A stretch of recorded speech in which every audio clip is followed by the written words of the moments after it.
ఒక్కసారిగా పెరిగిన బంగారం ధరలు ఇప్పుడు మళ్లీ ఆగిపోయాయా? యుద్ధ ప్రభావమా లేక డాలర్ బలం కారణమా? హైదరాబాద్లో 22 క్యారెట్లు 24 క్యారెట్ల బంగారం ఎంత ఉందో తెలుసా? దేశీయ మార్కెట్లో ఈ రోజు పసిడి ధరలు స్థిరంగా కొనసాగుతున్నాయి. గత కొన్ని రోజులుగా బంగారం ధరలు తగ్గుతూ వచ్చినప్పటికీ క్రితం ట్రేడింగ్ సెషన్లో ఒక్కసారిగా పెరిగాయి. అయితే ఈ రోజు మాత్రం పెద్దగా మార్పు లేకుండా కొనసాగుతున్నాయి. ప్రపంచవ్యాప్తంగా జరుగుతున్న రాజకీయ ఉద్రిక్తతలు కూడా బంగారం ధరలపై ప్రభావం చూపుతున్నాయి. ముఖ్యంగా ఇరాన్, అమెరికా, ఇజ్రాయెల్ మధ్య పెరుగుతున్న ఉద్రిక్త పరిస్థితులు మార్కెట్లో అనిశ్చితిని పెంచుతున్నాయి. గల్ఫ్ దేశాలపై దాడులు చేయబోమని ఇరాన్ ప్రకటించినప్పటికీ తమపై దాడి చేసిన వారిని మాత్రం వదిలిపెట్టబోమని స్పష్టం చేసింది. దీంతో ఈ ఘర్షణలు ఇంకా కొంతకాలం కొనసాగవచ్చని విశ్లేషకులు భావిస్తున్నారు.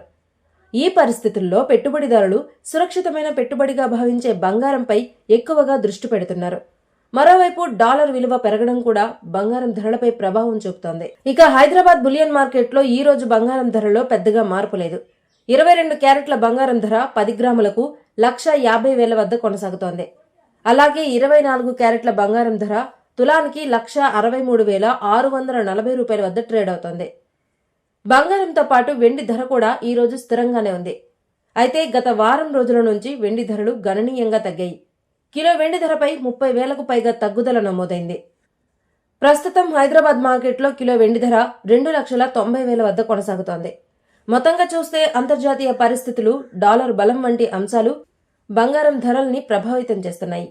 రాబోయే రోజుల్లో కూడా ఈ పరిణామాల ఆధారంగా ధరల్లో మార్పులు ఉండే అవకాశం ఉందని మార్కెట్ నిపుణులు చెబుతున్నారు.